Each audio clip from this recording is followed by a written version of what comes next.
Himas rehas ngunya ng 5 persona makalihis mamekinin mga dokumento sa laog pa naman mismo kan Camp General Simeon Ola sa Legazpi City. Mag-aalas 4 ng hapon ka nakaaging Lunes, Disyembre 9. Pigbisto ang mga sospek na sinda alias Andelin, 41 anyos, businesswoman, residente kan Barangay Suluvan, Angat, Bulacan, alias Roberto, 42 anyos, driver, residente kan Barangay Camia, San Miguel, Bulacan, alias Robert, 54 anyos, field assistant, residente kan Liwayway Home Subdivision, Anabuan 1C, Imus City, Cavite. Alias Peter, 56 anyos, residente kan Purok sa Istambo, Durable, Barangay San Leonardo, Nueva Ecija. Asin alias Cheryl, 47 anyos, residente kan Purok 1, Sitio Bascaran, Barangay Libod, Kamalig, Albay. Sa inisyal na investigasyon kan PNP, nagpasiring sa kampo ang mga sospek ngani magsumitir nin mga dokumento o rekisitos para makapag-operate nin small-time lottery sa probinsya nin Albay. Alagad tulos man na nabisto ang modus kan mga sospek, makalihis ang ginibong pagberipikar kan mga kapulisan sa opisina kan Philippine Charity Sweepstakes Office.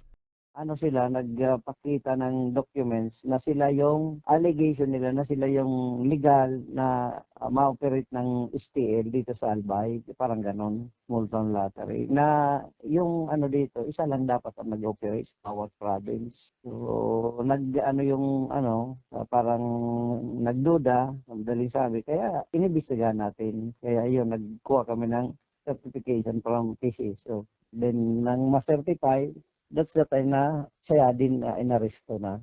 Dugang panipanya, daibistado kan mga taga-PCSO ang mga sospek, asin mayo sindang pigtao sa mga ini na mag-operar sa probinsya.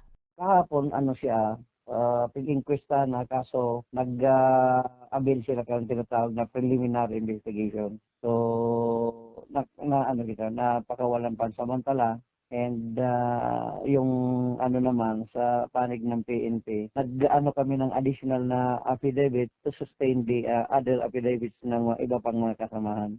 Huli ka ini, liwat na nagpagirumdum ang PNP sa publiko na mas maging alerto ngani day mabiktima nin mga kawatan.